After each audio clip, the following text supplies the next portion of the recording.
Hello everyone. आपने पिछली class में वॉइस पढ़े हुए थे। क्या पढ़े थे? वॉइस, जिसमें आपने पास्ट और प्रेजेंट पूरा हो गया था। आज आपका होना है फ्यूचर टेंस। तो आपका थर्ड जो टॉपिक है फ्यूचर टेंस का है।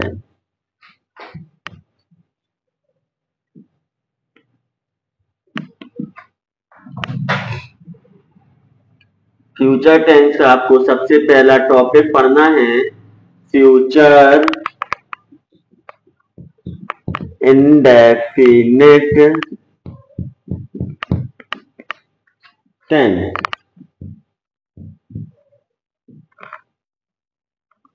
आपको कौन सा पढ़ना है? फ्यूचर का इंडेफिनिट टेंस पढ़ना है, जिसमें आपको इसका सबसे पहले कौन सा सिंपल सेंटेंस पढ़ना है।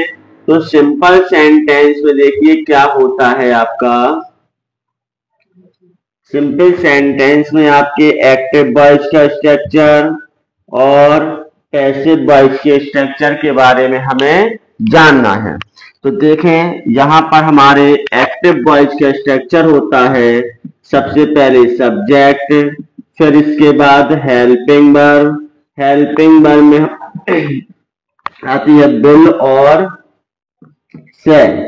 फिर इसके बाद मेन वर्ब की फर्स्ट फॉर्म, फिर इसके बाद ऑब्जेक्ट, फिर इसके बाद अदर वर्ड। लेकिन जैसे इसका हम क्या करते हैं, पैसिव वॉइस बनाते हैं।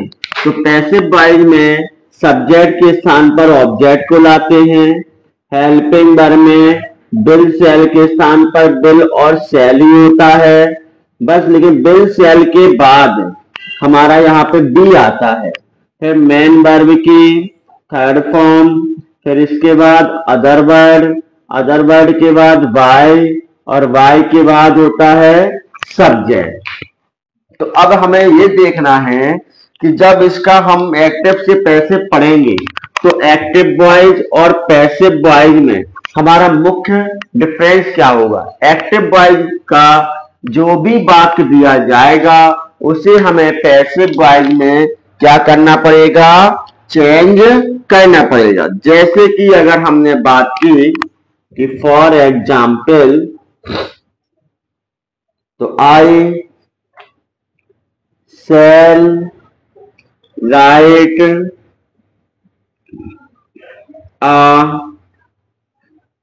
story, फुल स्टॉप, बगल में लिखकर आएगा चेंज इनटू वॉइस। हमें क्या करना है, इसका वॉइस बनाना है। तो जैसे इसका हम वॉइस बनाएंगे तो सबसे पहले हमें क्या ध्यान देना है कि आई हमारा क्या है, यहाँ पर सब्जेक्ट है, शैल क्या है, हेल्पिंग वर्ब है, इसके बाद राइट क्या है, मेन वर्ब की फर्स्ट फॉर्म, और आ स्टोरी क्या है, हमारा ऑब्जेक्ट है। तो जैसे ही हम इसका बेटा पैसिव वॉइस बनाएंगे तो सबसे पहले वाक्य देखो, इसमें हेल्पिंग वर्ब में शैल आ रहा है। तो शैल हेल्पिंग वर्ब किसमें होती है हमारी, ये ध्यान देना है। तो शैल हमारी होती है फ्यूचर इंडेफिनिट में। तो एक बात और ध्यान देना है कि एक तरफ हम लिखते हैं विल और एक तरफ डालते हैं हम यहाँ पर शैल। तो हमें ये जानना है कि विल का यूज और शैल का यूज कहां होता है। तो यहां पर हमने बात की कि विल और शैल का। तो शैल यूज होता है हमारा आई के साथ और वी के साथ। बाकी हमारा यू मिले, चाहे ही मिले, चाहे सी मिले, चाहे इट मिले, चाहे नेम मिले, और चाहे दे मिले। अब कुछ भी मिले इसके अतिरिक्त, मतलब कि आई बी के अतिरिक्त कुछ भी मिले तो उनके साथ हमारा क्या यूज होता है, विल यूज होता है। तो अब जब इसे हम बनाएंगे तो सबसे पहले सब्जेक्ट दिया तो किसको लेकर आना है हमें, ऑब्जेक्ट को। तो ऑब्जेक्ट में क्या है, आ स्टोरी है, और आ स्टोरी के साथ हमें हेल्पिंग वर्ब देखना है। तो क्या यहाँ पे हमारा आई बी तो है नहीं, नहीं है। इसमें देखते हैं कि जिसमें सब्जेक्ट कम हो पहले उसे चेक कर लो, वो तो नहीं दिया गया। आई है क्या, नहीं है। वी है क्या? नहीं है। जब आई वी ना हो तो फिर अन्य सब्जेक्ट के साथ हेल्पिंग वर्ब में क्या यूज करेंगे? विल। विल के साथ बी। अब मेन वर्ब में क्या है? राइट। तो राइट की थर्ड फॉर्म होती है रिटन। क्या होती है? रिटन। अदर वर्ड है नहीं तो अब क्या आएगा? वाई। और वाई के बाद सब्जेक्ट, तो सब्जेक्ट में क्या है आपका? आई। तो आई का पैसिव वॉइस होता है हमारा मी। तो हम यहाँ पे क्या लिख देते हैं? मी लिख देते हैं। अब इसके बाद हमें अगला देखना है कि इसका नेक्स्ट है नेगेटिव। तो नेगेटिव सेंटेंस में देखो क्या होगा। तो नेगेटिव, और नेगेटिव के लिए एक्टिव वॉइस का स्ट्रक्चर और हमें पैसिव वॉइस के स्ट्रक्चर को क्या है? गौर से ध्यान देना है। तो अगर हम देखें यहां पर तो एक्टिव वॉइस क्या होता है? सबसे पहले सब्जेक्ट, फिर हेल्पिंग वर्ब में विल और शैल आएगा, फिर इसके बाद होता है नॉट। नॉट के बाद होता है मेन वर्ब की फर्स्ट फॉर्म। फर्स्ट फॉर्म के बाद होता है आपका ऑब्जेक्ट। ऑब्जेक्ट के बाद होता है हमारा अदर वर्ब। तो अब ये हो गया हमारे फ्यूचर इंडेफिनिट का एक्टिव वॉइस।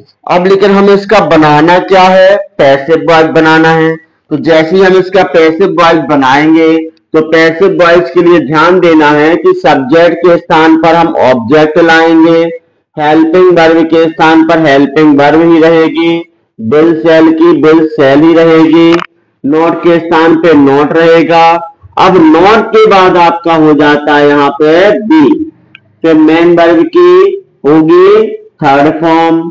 थर्ड फॉर्म के बाद अदर वर्ड। अदर वर्ड के बाद वाई, और वाई के बाद होता है यहाँ पर सब्जेक्ट। तो ये होता है पैसिव वॉइस। तो पैसिव वॉइस के स्ट्रक्चर के बाद अब हमें इसमें क्या जानना है? एग्जाम्पल। तो एग्जाम्पल में जैसे लिखा कि शी विल नॉट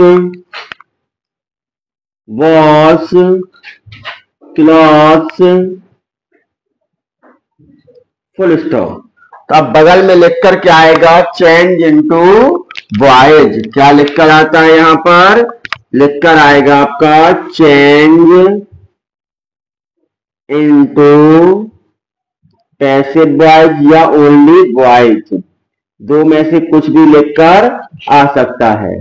तो अब हम जब इसका देखेंगे पैसिव वॉइस बनाने के लिए तो सबसे पहले हम इसको क्या देखेंगे? एग्जाम्पल। तो सी हमारा क्या है? सब्जेक्ट। विल हमारी हेल्पिंग वर्ब। नॉट हमारा नॉट ही है। वॉश हमारा मेन वर्ब की फर्स्ट फॉर्म, और क्लॉथ हमारा ऑब्जेक्ट। तो जैसे ही इसका हम क्या बनाएंगे? पैसिव वॉइस बनाएंगे। तो पैसिव वॉइस बनाने के लिए हमें सबसे पहले किस पर गौर करना है वो देखना पड़ेगा। तो देखते हैं हम सबसे पहले यहाँ सब्जेक्ट दिया है तो हमें किसको लाना है? ऑब्जेक्ट को। तो ऑब्जेक्ट में क्या है? क्लॉथ। तो क्लॉथ के साथ भी हमारी हेल्पिंग वर्ब क्या होती है? विल। नॉट की नॉट, बी की बी, और वॉश की थर्ड फॉर्म होती है वॉश्ड। अदर वर्ड है नहीं तो क्या आएगा? वाई। वाई के बाद सी। सी का क्या होता है? हर होता है। इस प्रकार से क्या होता है हमारा पैसिव वॉइस चेंज होता है। अब हम मिलते हैं आपको अगली क्लास में।